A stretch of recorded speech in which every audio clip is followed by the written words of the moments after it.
व्यवस्था से दुनिया में कोई मानव बच नहीं सकता, प्राणी भी नहीं बच सकता विराट की व्यवस्था से।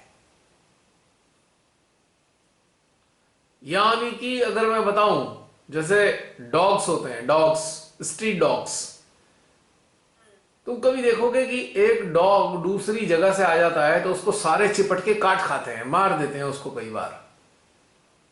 ठीक, आम आदमी को लगता है यार कुत्ते हैं तो आपस में लड़ते हैं, पर जिन डॉग्स ने उस नए डॉग के को मारा, काटा, उनपे सजा मिलती है प्रकृति की, उन्हें भी। प्रकृति केवल एक चीज के लिए क्षमा करती है, यदि कोई जानवर भूखा है और वो अपने भूख को मिटाने के लिए यदि वो भोजन किसी को मारता है तो प्रकृति उसको क्षमा करती है, प्रकृति उसको सजा नहीं मानती, क्योंकि प्रकृति ने ऐसी व्यवस्था कर रखी है एक दूसरे के भोजन को बनाने के लिए। लेकिन यदि वही जानवर अपने क्षेत्र का अहंकार दिखाते हुए, अकड़ दिखाते हुए दूसरे को मारे तो वो सजा पाता है। कई बार आपने देखा होगा, बहुत से शेर अपने झुंड के बड़े बड़े, एक वो होते हैं कबीले वाले, जिसे कहते हैं ना, कबीले का जो हेड होता है, ऐसे ही शेर भी होते हैं, और वो किसी दूसरे जंगल से शेर आ गया तो उसको खाने को दौड़ते हैं। कई बार तो उसे इतना घायल कर देते हैं, मार देते हैं। वो बेचारा आया तो किसी और भाव से था, लेकिन वो फंस गया आके, उन्होंने उसको बुरी तरह मारा। तो जिसने शेर मारा, ऐसा जिस शेर ने उस शेर को मारा, कई बार वो कुत्तों के चंगुल में फंसता है, जंगली कुत्तों के। तुमने देखा होगा जंगली कुत्ते कैसे नोचते हैं शेर को। यानी कि प्रकृति की सजा उसे मिल रही है अपने अहंकार की और उसकी कारण। ऐसी ही प्रवृत्ति मनुष्य के अंदर होती है। अपने अहंकार से वो कितना क्षति पहुंचाता है दूसरे सीधे साधे इंसान को। ज्यादा दूर की मत जाओ, सहजी श्री माताजी के शरणागत हैं और एक किसी संस्था में बैठकर पद पर बैठ गए, किसी भी पद पर बैठे हैं, वो कैसा व्यवहार करते हैं एक सीधे साधे साधारण सहजी के साथ। जरा देखो, देखा होगा तुमने कैसा करते हैं हाल, कितना दुर्व्यवहार करते हैं, उसे कितना नीचा दिखाते हैं, उसको कितना बेइज्जत करते हैं अक्सर अपने अहंकार के कारण। तो ऐसे सहजियों को भी तगड़ी सजा मिलती है। श्री माता जी उनकी रक्षा नहीं करती हैं, याद रखना।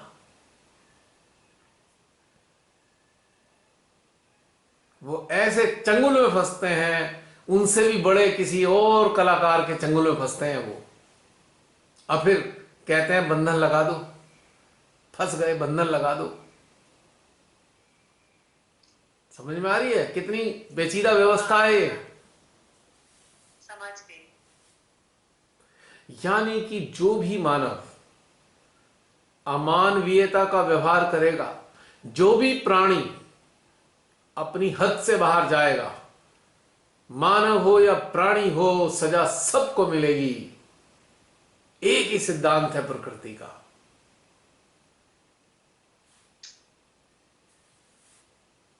और डॉग्स को तो मैंने बहुत देखा है, बड़ी बुरी मृत्यु को प्राप्त होते हैं। जो डॉग अपना पूरा बॉस बन के अनेकों डॉग को काटता रहता है, काटता रहता है, उनको दबा कर रखता है बेचारा, उसकी बड़ी दुर्गति होती है, उसकी मौत बड़ी बुरी होती है। मतलब प्रकृति का सिद्धांत सारे प्राणियों पे, मानवों पे बिल्कुल एक सा कार्य करता है, कोई बख्शता नहीं है। हां, एक और रहस्य की बात आज बता देता हूं, रिवील करता हूं। जो भी मानव अपने कोई भी खराब कर्म करके भी वर्तमान में अच्छे हैं, शरणागत हुए हैं, हृदय से अच्छे हैं, पूर्व जन्मों में शायद गलत भी करके आ गए किसी भी कारण से, और वो अच्छे हैं, मां आज शक्ति के शरणागत होकर उनका माध्यम बनते हैं या यंत्र बनते हैं और चेतना के कार्य में संलग्न हो जाते हैं, या चेतना का कार्य प्राथमिकता होती है उनकी, तो प्रकृति उनके पूर्व जन्मों के अपराधों की तरफ देखती तक नहीं है। क्यों नहीं देखती? क्योंकि अब वो प्रकृति की भी माता उनके संरक्षण में है। मां आदि शक्ति is the mother of nature. जब कोई मानव अपने चेतना की विकास यात्रा पर चलते चलते श्री मां को शरणागत होता है और श्री मां का माध्यम बनकर कार्य करना प्रारंभ कर देता है, तो उसके बड़े से बड़े पूर्व जन्मों के अपराध भी प्रकृति नजरअंदाज करती है। क्योंकि अब वो मां आदि शक्ति के शरणागत है। उसके सारे पूर्व जन्मों का लेखा जोखा, उसका अकाउंट्स मां आदि शक्ति फाइनल करती है, वो प्रकृति नहीं करती। यहां तक कि यमराज भी उसकी तरफ देखते तक नहीं है। उसकी मृत्यु के काल के समय उसको लेने के लिए यमराज नहीं, स्वयं मां आती है, अपनी गोद में स्थान देती है उसकी जीवात्मा को। समझ लो इस बात को अच्छे से। याद करो श्रीमाता ने क्या कहा था,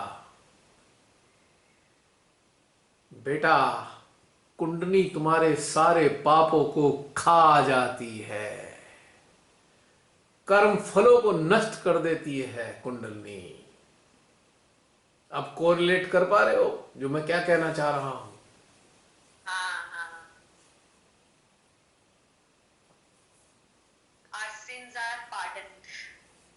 यस, क्योंकि मां के रिप्रेजेंटेटिव अथवा बालक बनकर इस संसार में प्रकाश फैला रहे हैं जो लोग, वो प्रकृति के सिद्धांत के दायरे से बाहर हो जाते हैं।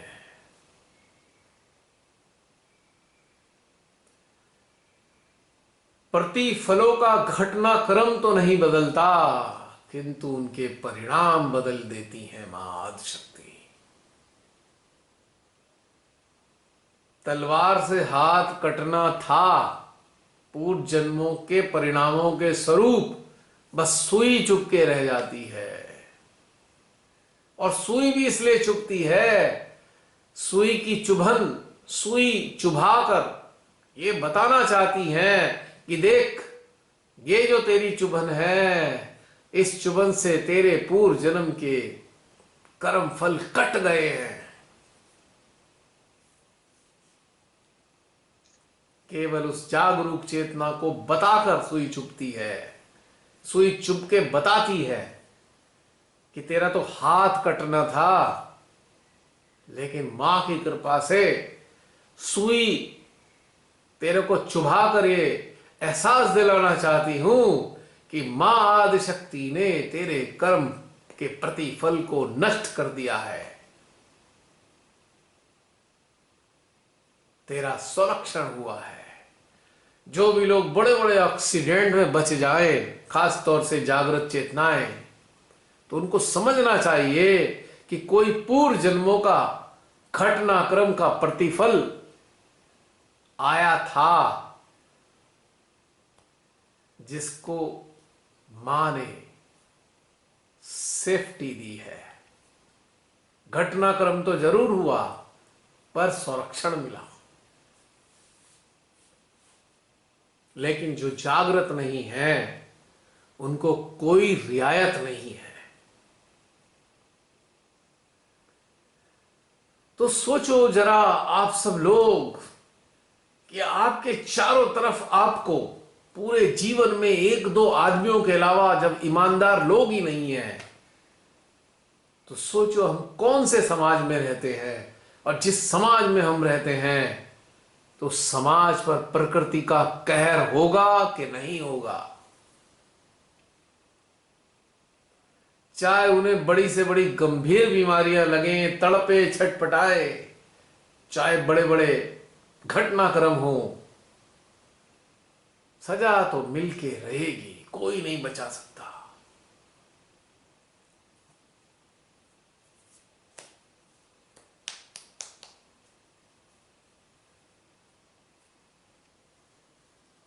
जरा सड़क पे चले जाओ, कोई टक्कर मार देगा और उल्टा ही लड़ेगा आपसे, टक्कर मार के भी। ऐसे लोग हैं, तो क्या ऐसे लोगों को क्षमा मिलेगी?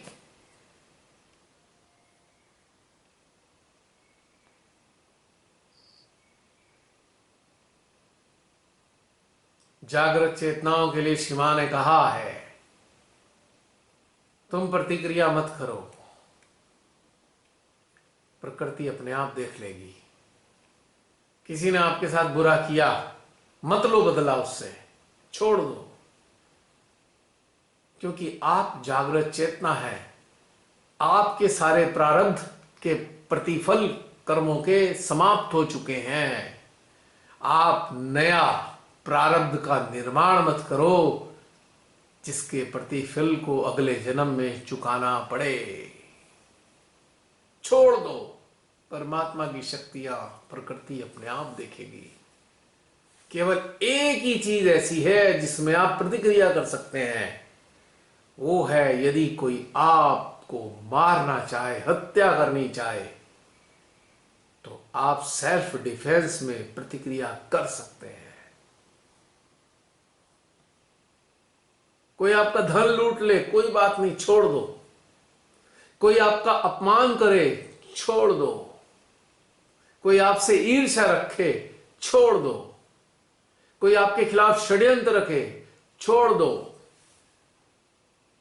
कोई आपको नीचे गिराना चाहे, उसे भी छोड़ दो।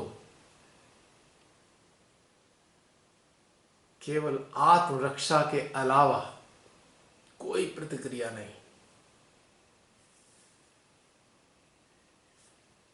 प्रतिक्रिया का मतलब यहां पे बदला लेने से है। आपको किसी ने उल्टा कहा, उसे कहने के लिए कुछ आप बोल देते हो, एहसास दिलाने के लिए, वो एक अलग चीज है। That is not such kind of reaction.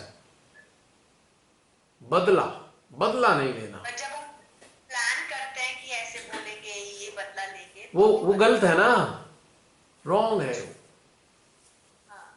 हम जिसकी गोद में बैठे हैं उसके साथ पूरे ब्रह्मांड की शक्तियां चलती हैं। हमें बदला लेने की जरूरत ही क्या है सिवाय आत्मरक्षा के।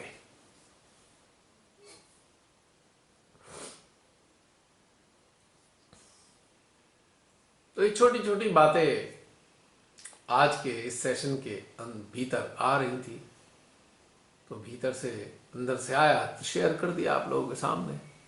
उम्मीद करता हूं कुछ काम की बातें होंगी। बिल्कुल है।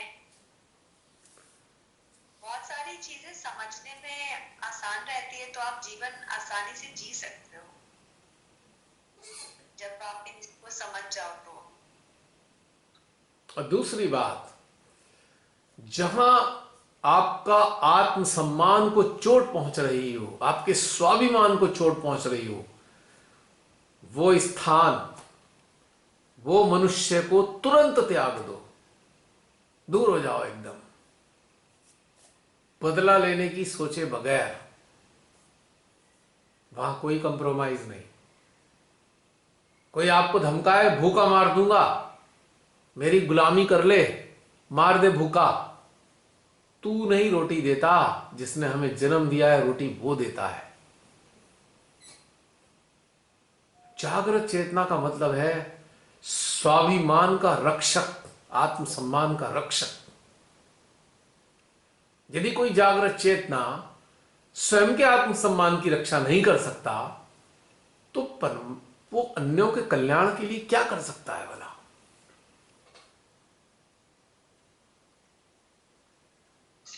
वो स्वयं भी तो एक अस्तित्व है। तो जैसे अन्यों के प्रति हम जागरूक होते हैं, अन्यों के कल्याण के प्रति जागरूक होते हैं, तो स्वयं के कल्याण के प्रति भी जागरूक होना चाहिए।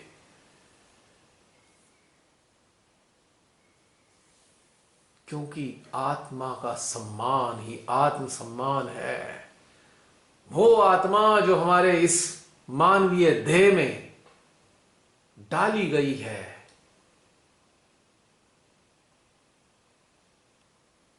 जो एक स्वतंत्र अस्तित्व है, जो किसी के पराधीन नहीं हो सकती, जो किसी की गुलाम नहीं हो सकती, जो ईश्वर का अंश है, जो इस देह में आई है और इस देह को आकर इसने कृतार्थ किया है। तो इस रचना के सम्मान के लिए, इस अस्तित्व के सम्मान के लिए, इस रचना की शक्ति के सम्मान के लिए, जिसे आत्म सम्मान कहते हैं, रक्षा अवश्य करनी चाहिए। चाहे रोटी मिले या ना मिले, आत्म सम्मान की रक्षा करना आवश्यक है। क्योंकि जागृत चेतनाओं को समझना चाहिए कि उनकी रक्षक स्वयं आदि शक्ति है। तो किस लिए गुलाम बनेंगे? अब सोचो, जिसके सहस्त्रार पे आदि शक्ति मां बैठी हैं, जिसके हृदय में स्वयं जगदम्बा है, तो उसका सर किसके आगे झुक सकता है? जब सर पे एक मुकुट की तरह, इस सर के सम्मान में मुकुट की तरह मां आदि शक्ति विराजमान है, तो किस नालायक के आगे हम सर झुकाएं? क्या हम मां आदि शक्ति का अपमान कर दें? मां आदि शक्ति को जो शस्त्रार पे विराजी हैं, उनको उसके चरणों में डाल दें डर के मारे या लोभ के कारण? सोचने की बात है। और जब मां हृदय में जगदम्बा है तो डर किस बात का? निर्भयता की देवी है और हमारे कल्याण के लिए हमारे अंदर जागरूक है, और उनके साथ तो पूरी देवी देवताओं की फौज है। क्यों इस बात की चिंता करें कि हमारा कोई अहित कर देगा?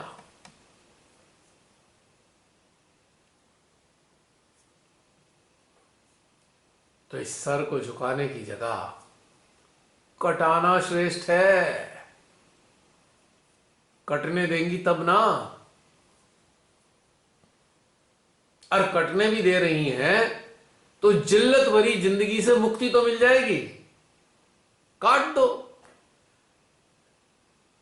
अब पंच प्यारों ने अपनी शहीदी दी, चिंता करी अपनी? नहीं। शहीदी दी और सदा के लिए अमर हो गए। आज भी हम बड़े सम्मान से उन्हें याद कर रहे हैं, उनसे प्रेरणा पाते हैं। तो अमर है नहीं अमर है? बिल्कुल है। तो सम्मान, उसके लिए जीना चाहिए और उसके लिए मरना आना होगा। मरना चाहिए, डरना किस बात से है? यहाँ पे आपने मुझे एक मूल मंत्र दिया था, जो इंसान आत्मसम्मान से जीना चाहता है और अगर वो कोई भी लालच के आगे झुकेगा नहीं, तो उसे कोई हरा नहीं सकता दुनिया की ताकत। अविजित है। और ये इस चीज के साथ मैं जीती हूँ और मैं देखती हूँ कि आप पे कोई आपको चला नहीं सकता, क्योंकि आपको किसी से कुछ चाहिए नहीं। तो कोई कितना ही कुछ कह ले, पर आपके अंदर वो चीज आती नहीं, तो उनको लगता है कैसे खरीदे इस इंसान को। ये वाली चीज रहती है, झुका नहीं सकते, गिरा नहीं सकते। और अन्याय के खिलाफ आवाज भी उठानी चाहिए, चुप नहीं रहना चाहिए किसी न किसी रूप में। ठीक है, हमें अस्त्र शस्त्र नहीं उठाने, हम कोई पॉलिटिकल पर्सन नहीं है, हमें वो काम नहीं करना, लेकिन आवाज तो उठानी चाहिए। वो आवाज हम इसलिए नहीं उठा रहे कि लोग जाने, हम इसलिए उठा रहे हैं कि हम उस महादेवी के कर्तव्य से बने हुए हैं जो हमारे हृदय में, हमारे शस्त्रार पे निवास करती हैं। हम जो आवाज उठा रहे हैं, अपनी इंटेंशन, सच्ची इंटेंशन उन देवी देवताओं को दिखा रहे हैं, और उस इंटेंशन के जरिए उन्हें बताना चाहते हैं कि देखो तुम्हारे लिए एक असाइनमेंट आ गया है। और जब अटेंशन डाल के कार्य करते हैं तो वो भी उन देवी देवताओं को असाइनमेंट दे रहे होते हैं, this is your job, attention डालने का मतलब है असाइनमेंट दे देना उन्हें, अब ये बात आपके हवाले, हमारा कर्तव्य पूरा हुआ, फिनिश। जैसे एक एम्प्लॉय होता है ना, उसे, इससे कंपनी जो है कोई जीएम सीएम के लेवल का होता है, कंपनी विदेश भेजती है कि ये वाली सूचनाएं ले लो, ये वाली सूचनाएं लेके आओ। वो क्या करता है, वहां से सूचनाएं लेता है, कंपनी को ईमेल कर देता है, उसका काम खत्म हो गया। अब कंपनी डील करेगी नहीं करेगी, this is not his headache. कुछ खराबियां होंगी वो भी बताएगा, अच्छाइयां होंगी वो भी बताएगा। तो अगर हम अटेंशन डाल रहे हैं तो डिवाइन पावर्स को एसएमएस दे रहे हैं, सस्त्रार messages services to all the divine powers to take care of your creation. Our duty is finished. If we are angry with the injustice, if we are annoyed with the cruelty, we just raising our voice in from our heart means we are giving SMS to all the Rudras, to Shri Mahakali, to Shri Kalki, कि just take care of these cruel devils, monsters. Take care. हमारा काम खत्म। तो लोग सोचते हैं आवाज उठाने का मतलब है जो है हम किसी का विरोध कर रहे हैं। नहीं, जागृत लोगों का विरोध ऐसे नहीं होता है। जागृत लोगों का विरोध नहीं होता, बल्कि उन शक्तियों को ध्यान आकर्षित कराने का होता है, क्योंकि सारी शक्तियां डिटैच्ड हैं। All the powers are detached. You have to tell them kindly take care of all such injustice. बताना पड़ता है, बस इतना ही काम है। प्रेयर भी वही काम करती है, लेकिन प्रेयर से काफी ऊंचा दर्जा है अटेंशन वर्क का, क्योंकि प्रेयर में हम जरूरी नहीं कि कनेक्टेड हो या ना हो। अब कनेक्टेड नहीं है तो हमारी प्रेयर जाएगी नहीं, लेकिन अटेंशन वर्क हम बिना कनेक्टेड हुए कर नहीं सकते। तो attention work is greater than all kinds of prayer.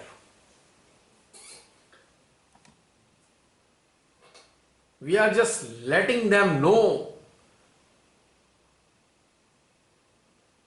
these are happening on earth. Kindly come and save.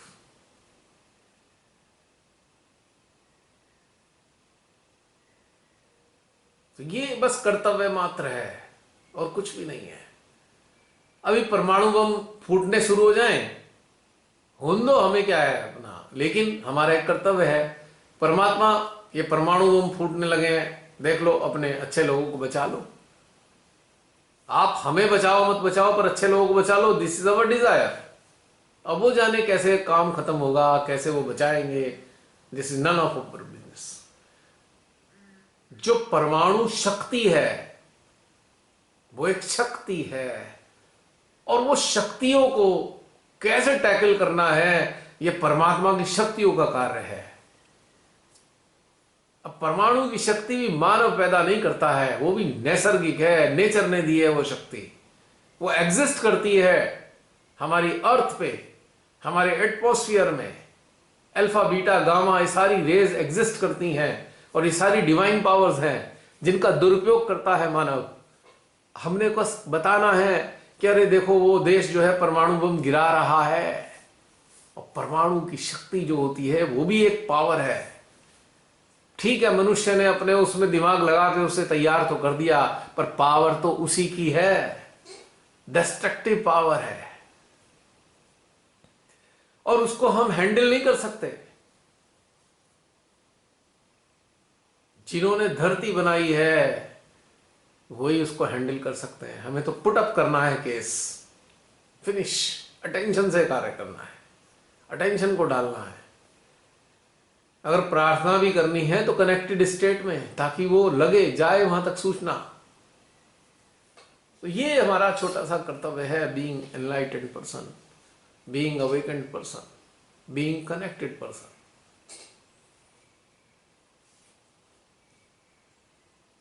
और जब ये कर्तव्य पालन किया फिर मौज करो, मस्ती मारो, क्या करना है, हमारा काम था हमने कर दिया, फिनिश।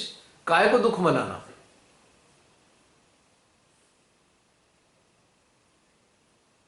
अब एक हम देख रहे हैं, एक समुद्र में पानी का जहाज जा रहा है और हम अपने एक याट पर हैं, हम आनंद लेने के लिए मजे कर रहे हैं अपनी याट पे, धूप में दूरबीन लेके बैठे हैं, देख रहे हैं। हमने दूरबीन से देखा कि कुछ लोग जहाज में छेद कर रहे हैं, ठीक है। हमने अपने कम्युनिकेशन सिस्टम से कैप्टन को खबर दे दी, भाई तुम्हारे जहाज में कुछ लोग छेद कर रहे हैं, देख ले, हमारा काम यहां खत्म हो जाता है। अब कैप्टन बचाएगा उस जहाज को, अब हम थोड़ी जाके बचाने वाले उस जहाज को। और कैप्टन कह रहा है ठीक है देख लूंगा, नहीं ध्यान दे रहा तो भैया डूब, हमारी जिम्मेदारी थोड़ी, हमने तो बता दिया, तू डूब जाएगा।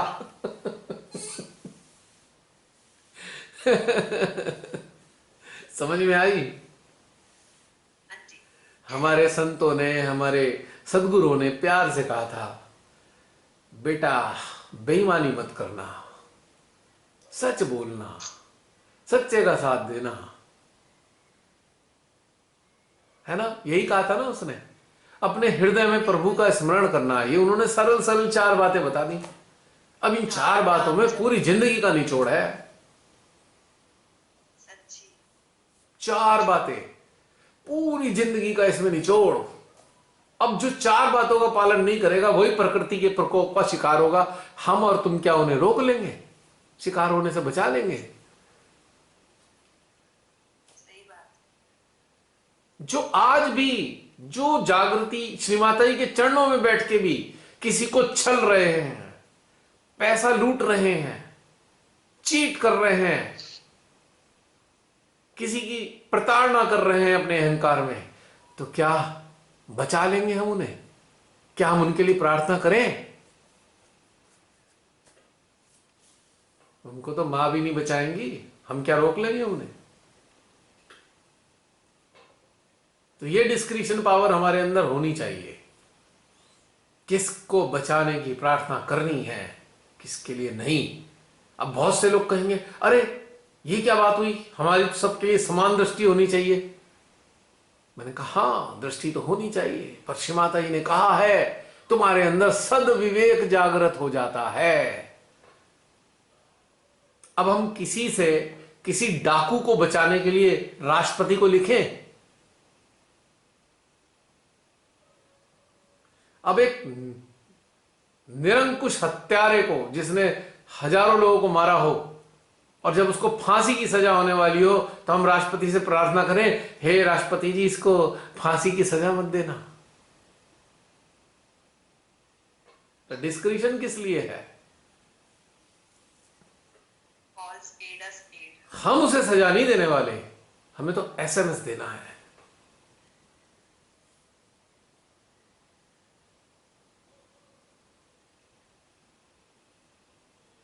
हमें केवल एसएमएस देना है बस, कि देख लो ये तुम्हारी रचना सारी सीमाएं पार कर चुकी है, अब आप इसे रचना को संभाल लो भाई। इस बायोलॉजिकल यूनिट को आप ही देखो, जो प्रकृति, परमात्मा, मानवता के विरोध में कार्य कर रही है। हम थोड़ी उसे सजा देने वाले हैं। Who are we? This is not our job, but SMS करने का जॉब है। उसके लिए हमें तैयार किया गया है। कहा ना श्री माता जी ने, महाकाली से बोलो कोई अन्याय कर रहा है इस सृष्टि में, महाकाली से बोलो संहार करेंगी।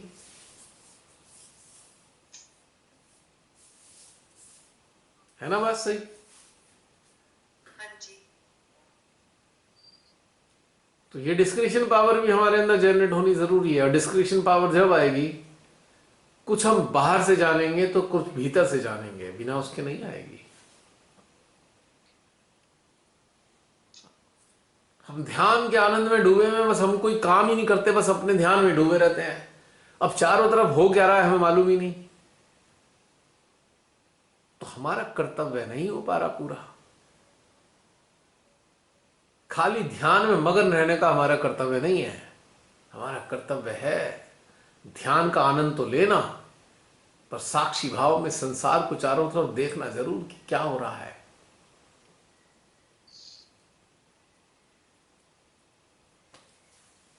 और फिर अगर जो हमें गलत लगे उसके लिए एसएमएस कर देना श्री महादेव जी को, श्री कल्की को, श्री महाकाली को, श्री जगदम्बा को, श्री माता जी को।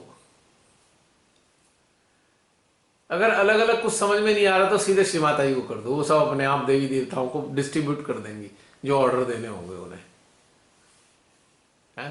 इसमें ऐसे लग रहा है जैसे पुलिस पेट्रोलिंग के लिए निकलती है ना, फिर वो हेडक्वार्टर इन्फॉर्म कर देती है ये गलत हो रहा है, ये देख लो। भैया सेना भेज दो, यहाँ ऐसा हो रहा अपराध। हाँ, यहाँ रेड होगी, यहाँ गलत काम हो रहा है। तो उम्मीद करता हूं आप सब लोग अब ये समझ चुके होंगे कि हमें उदास उदास रहने की जरूरत नहीं है। हमें वो कार्य करना है जिसके लिए हम तैयार किए गए हैं।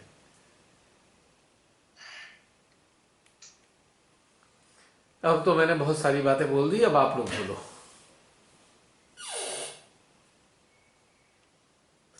आप लोगों के भीतर की पीड़ा के कारण ही सारा प्रवाह आ रहा था।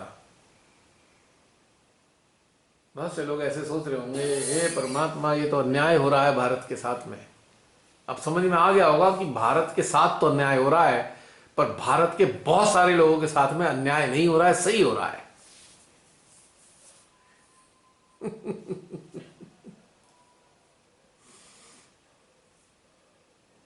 नहीं, बहुत ज्यादा, बिल्कुल।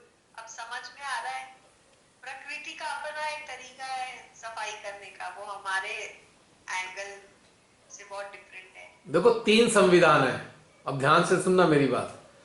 3 संविधान है जो सृष्टि के लिए कार्य करते हैं। पहला संविधान प्रकृति का, ठीक है। दूसरा संविधान परमात्मा का, जिन परमात्मा को जिम्मेदारी दी गई है इस रचना की। और तीसरा संविधान निर्माता का, श्री महादेव का। भैया 3 ही संविधानों के अंडर में काम है, होता है। प्रकृति, निर्माता और सेकंड वाला नहीं, प्रकृति, परमात्मा और निर्माता। निर्माता। जो परमात्मा है वो निर्माता नहीं है।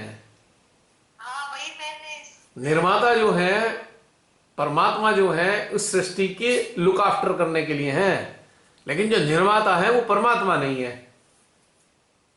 उन्हें कहते हैं गॉड ऑलमाइटी। एक होते हैं God, God is for look after this creation, but almighty God, high command, वो निर्माता है एक तरीके के।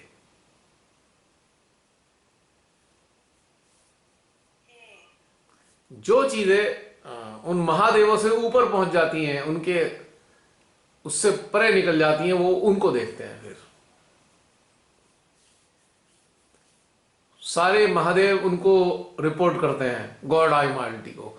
देखो भाई, देखो महाराज, ये हो रहा है, अब बताओ क्या करना है। तो कहते हैं अच्छा, गॉड ऑलमाइटी कहते हैं ठीक है, आई विल सी।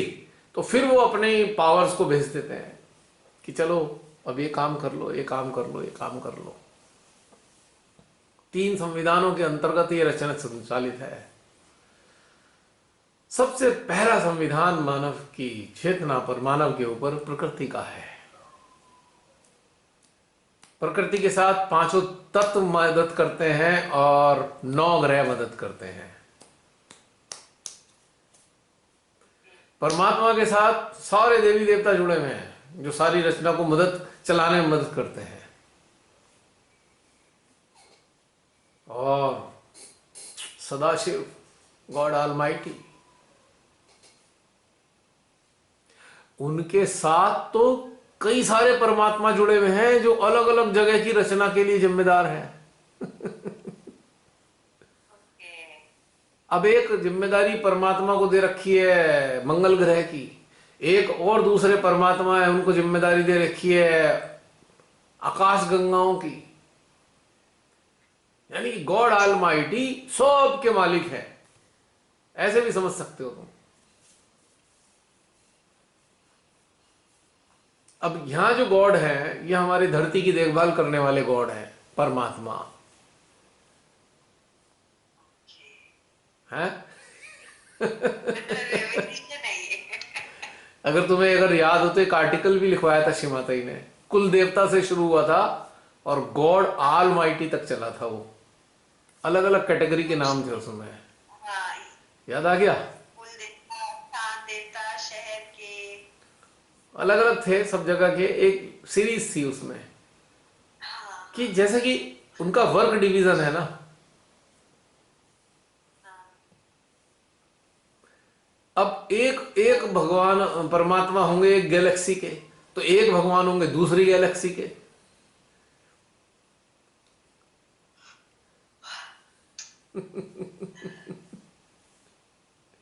अमेजिंग। तो वर्क डिस्ट्रीब्यूशन है ना उनका, पूरी रचना का। मुझे ऐसा लगता है, बहुत से लोग काल्पनिक मान लो तो कोई बुराई नहीं है, मुझे बुरा नहीं लगेगा अगर आप कहें कि कल्पोल कपोल कल्पना। पर जो समझ आ रहा है अंदर बोलूंगा तो वही। अब मैं उधार का ज्ञान लेकर तो बोलने से रहा।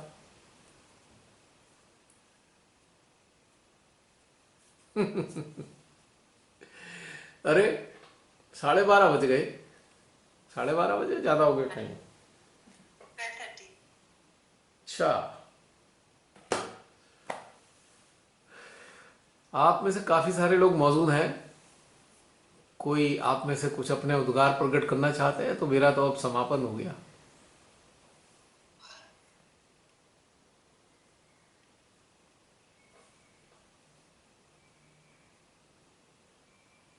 रमणी बहन है मौजूद? हाँ जी। वो शुरू में दुख प्रकट कर रही थी। हाँ रमणी बहन, कुछ पल्ले पड़ गया? Yes sir.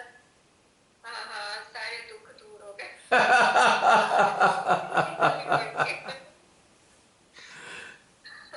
अब सैड नहीं होने का। और अटैचमेंट्स का भी बहुत डिटेल में जो आज हमें पता चला ना, तो अब फंसेंगे नहीं इस चीज में। सबके जो आज ये अगर आपके अंदर उतरा है ना, ये जिंदगी के हर पहलू में काम आएगा। बिल्कुल ये निचोड़ बिल्कुल। है। बिल्कुल। क्योंकि हम सबके कर्मों के जिम्मेदार नहीं हैं। जो जैसा करेगा वैसा भरेगा।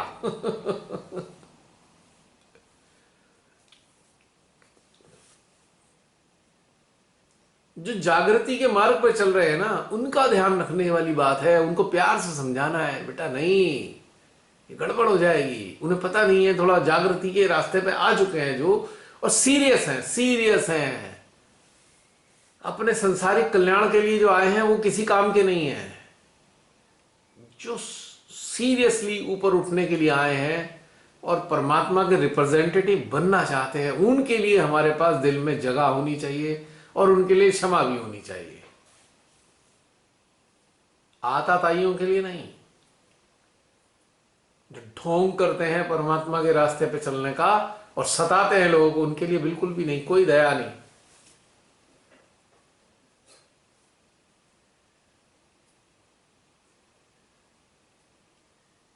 क्योंकि हम डिवाइन पावर्स के अपराधी होंगे यदि हम ऐसा करें। क्योंकि डिवाइन पावर्स तो उन्हें सजा देना चाहती हैं और हम आड़े आ गए उनके कि तुम देखो इन्हें छोड़ दो, ये है वो है। वो कहेंगे अच्छा अब तुम भुगतो। वो कहेंगे छोड़ देंगे हम, इसकी सजा तुम ले लो, तो हो जाएगा काम।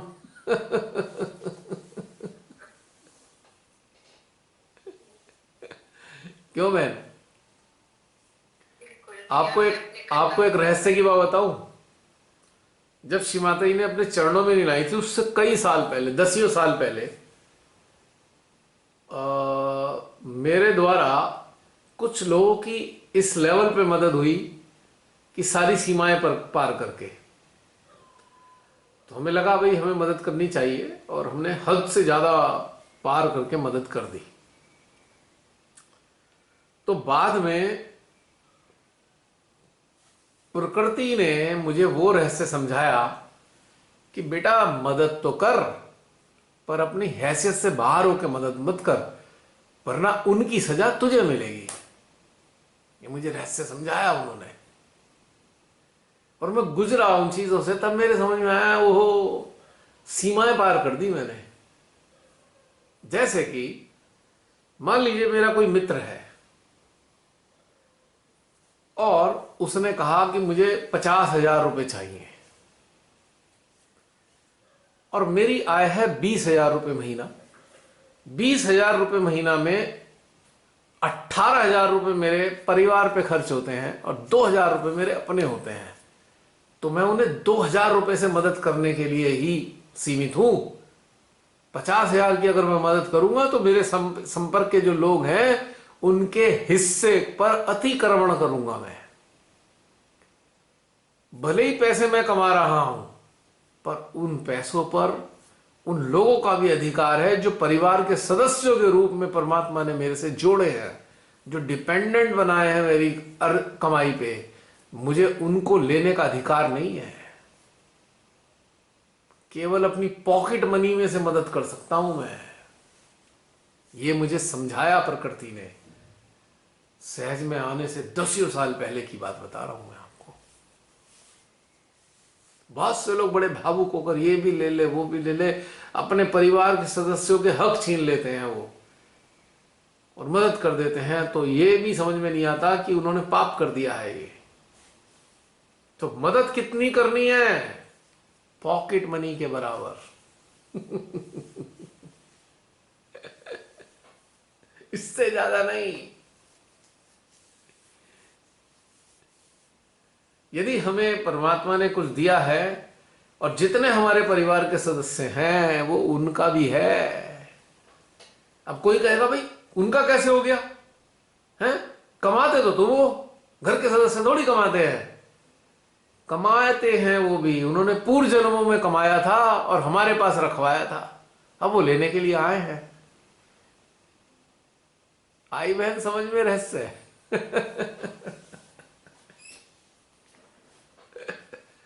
तो वो फिर सजा के पात्र होते हैं। हम अपनी हैसियत से ज्यादा मदद कर दें अगर किसी की। ठीक इसी प्रकार से हम भावुक होकर भगवान से गुहार लगा लें और वो गलत आदमी होने के बावजूद भी हम उसके लिए गुहार लगा रहे हैं, भगवान जी इसकी मदद कर देना। तो भगवान जी कहेंगे भाई रुको रुको रुको, तुम समझ लो। अगर हम नहीं समझेंगे तो उसकी सजा हमें मिलने वाली है। कोई तो लेगा सजा।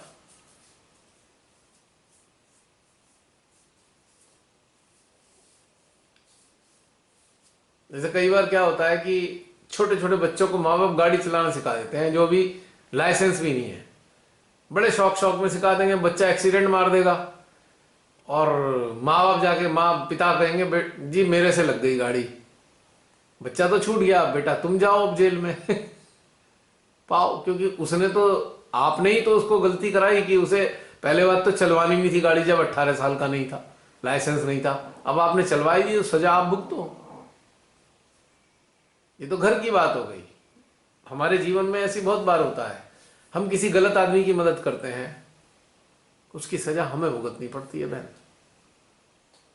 बात फिर आ जाती है राष्ट्र के ऊपर, विश्व के ऊपर। गलत लोगों की अगर मदद करने को तैयार होंगे, डायरेक्ट या इनडायरेक्ट, सहयोग करके, साझी होकर, मौन रहकर, तो सजा हमें भी मिलेगी। मौन होने वाले को भी सजा मिलेगी कि उसके गलत कार्यों का विरोध क्यों नहीं करा उसने, किसी से ना करता, भगवान से तो बोल देता, तो सजा मिलेगी। वो कोई नहीं बच सकता इस बात से।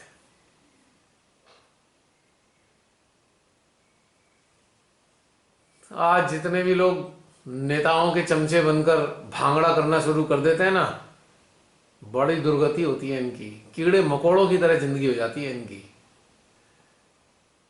अंदाजा भी नहीं है इन लोगों को। अरे भाई कोई पार्टी सत्ता में आ गई है तो सत्ता का मतलब सरकार बन रही है। अब सरकार बन रही है तो उनके अपने कर्तव्य हैं, तुम क्यों खुश हुए पड़े हो खाम खा? वो सरकार का मतलब देश की सेवा करनी है उन्होंने। सरकार उसे कहते हैं जो हम लोगों के, आम लोगों के टैक्स के पैसों से तनख्वाह लेती है और तनख्वाह लेकर देश का काम करती है, देश के लोगों का काम करती है, उसे सरकार कहते हैं। अब इन मूर्खों ने राजा बना दिया, किसी को सेवक को राजा बना दिया, इन महामूर्खों ने, तो क्या होगा?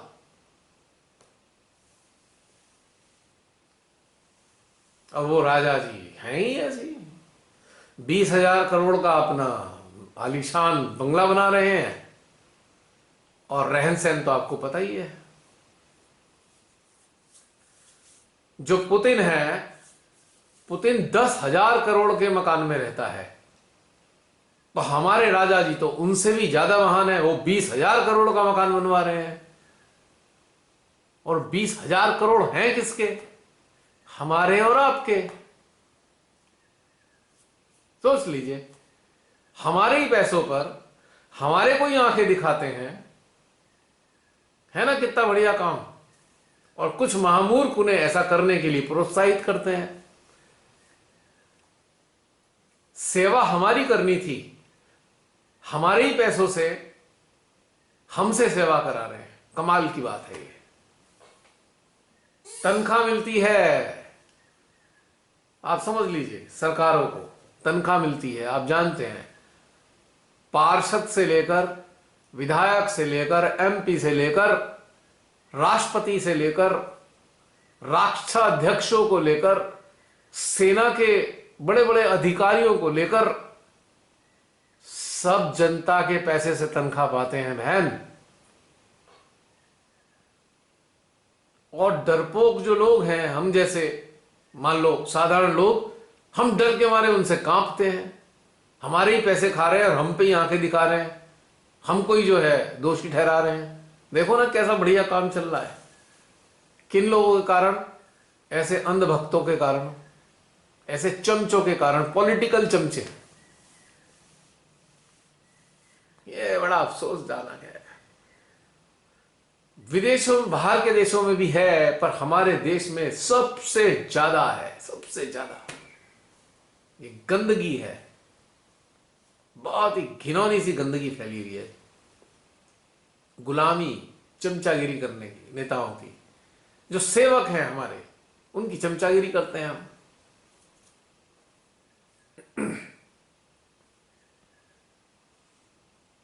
हमारे यहां भी कुछ आते हैं, अपने क्षेत्र के विधायक आएंगे, सब भाग कर कहेंगे आ जाओ जी, आ जाओ, स्वागत करते हैं। मैंने कहा चलो स्वागत तो हम इंसानियत के नाते कर लेंगे। पता है, अरे ये हमारे यहाँ सड़क बना रहे हैं। मैंने कहा हम पे एहसान कर रहे हैं क्या यार? तुम भी कैसी बातें करते हो, एहसान कर रहे हैं सड़क बना के। ये बने ही क्यों है विधायक? इन्हीं कामों के लिए तो बने हैं, हमारे ही पैसे हैं ये। तो तुम ऐसी चमचागिरी क्यों कर रहे हो? इन्होंने सड़क बनवानी है या नल लगवाना है। अरे नल लगाने का कोई एहसान होता है क्या? अब हमारे यहाँ के महान लोग जो बड़े बड़े पदों पर बैठे, अजी हम सड़कें बनवा रहे हैं देश की, अपनी जेब से बनवा रहे हो क्या? लाखों करोड़ रुपए वर्ल्ड बैंक से ले लिया, पूरे देश के नागरिकों को लाख लाख 2-2 लाख रुपए कर्जे में डुबो दिया है। एक पैदा होने वाला बच्चा 2 लाख के कर्जे में है आज, 1-2 लाख के। बताइए, हम पे एहसान किया, बल्कि वर्ल्ड बैंक से पैसे लिए, उसमें से आधे से भी कम लगाए, बाकी खा गए। फिर कहते हैं जी हम पे एहसान कर रहे हैं। अजी इन्होंने सड़कें बनवा दी, तो बने क्यों थे प्रधानमंत्री, मुख्यमंत्री, एमपी, विधायक? क्यों बने थे? इन्हीं कामों के लिए तो बने थे, वो भी एहसान हो गया। ऐसी मानसिकता है हमारे यहां के लोगों की। बताइए। तो हमारे देश का जो इंसान है, हमारे देश के जो लोग हैं, वो नागरिक ही नहीं है, या तो चमचे या गुलाम है। और कोई नागरिक बनेगा तो उसे ये लोग जो है देशद्रोही साबित कर देंगे, राष्ट्र विरोधी कर देंगे। नागरिक की आवाज को ये दुष्ट लोग देशद्रोही, राष्ट्रद्रोही कर देते हैं साबित। नागरिक बनना अपराध हो गया आज के टाइम में, सोच लीजिए।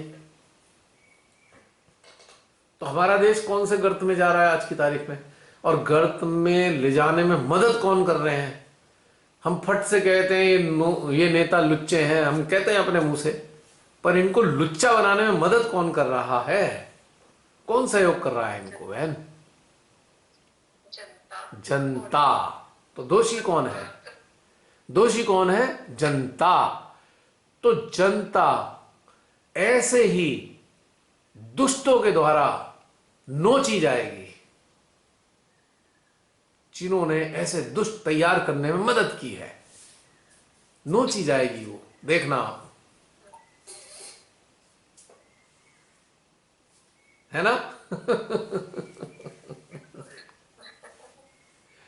तो इसलिए फिर वो तो है, तारीफ करते हैं, जो अंधभक्त है उनके मुंह तो तारीफ करते ही नहीं थकते कि देखो यूक्रेन से भारतीयों को निकाल लाए, निकालना है। पाकिस्तानियों को भी निकाल,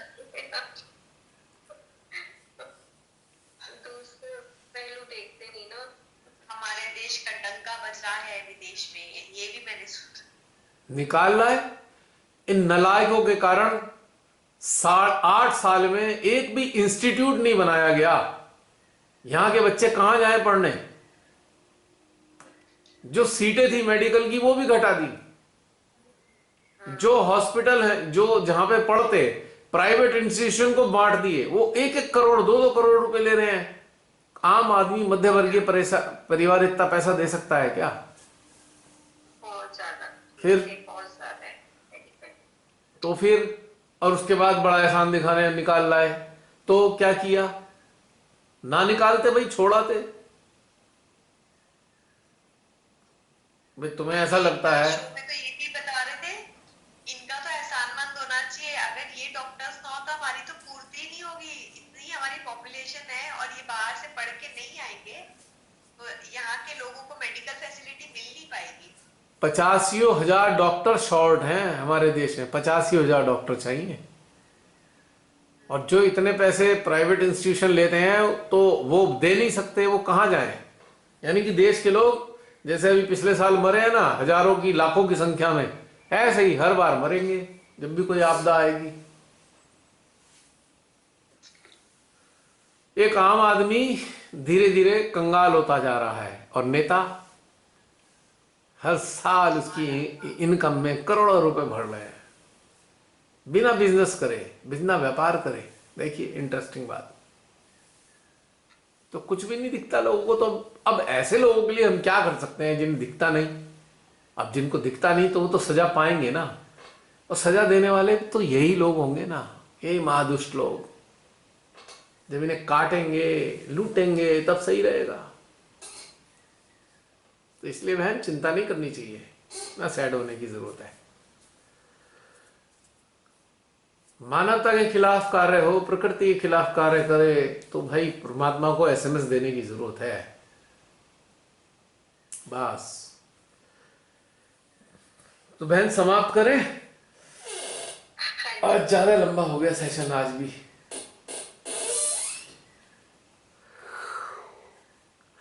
और कोई? पिछली बार भी कुछ लोग शायद रह गए हों जो बातचीत करना चाहते थे। आइए, कोई बताना बोलना चाहे तो प्लीज आइए।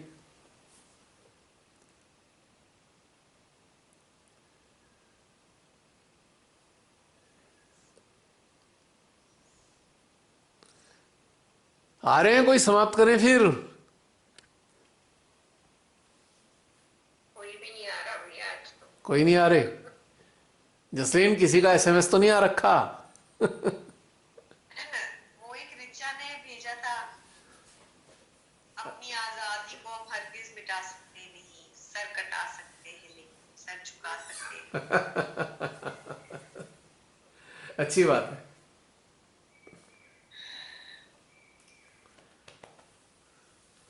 ये अंगूठा किसने दिखा दिया?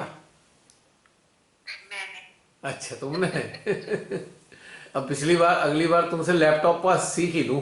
कुछ समझ दिखता नहीं ना, उसमें मैं देख पाऊंगा सभी को। बिल्कुल। चलो इसी के साथ समाप्त करते हैं, काफी लंबा हो गया सेशन आज के लिए। जो कुछ अगर मेरे हृदय से कुछ कटु शब्दों का प्रभाव आ गया हो तो उसके लिए मैं क्षमा प्रार्थी हूं, किंतु I am not regretted what is coming from my heart. भावनाओं को क्षति पहुंचाने के लिए तो क्षमा है, पर सत्य के लिए कोई रिग्रेट नहीं है ना बहन? कर्तव्य का पालन किया भैया आपने। मेरे पास कुछ है ही नहीं इसके अलावा, और है ही नहीं कुछ। कर्तव्य का पालन किया ना यस, आपने, जो ऑफ कोर्स, यस। जरूरी था। ओके बहन, जय श्री माता जी।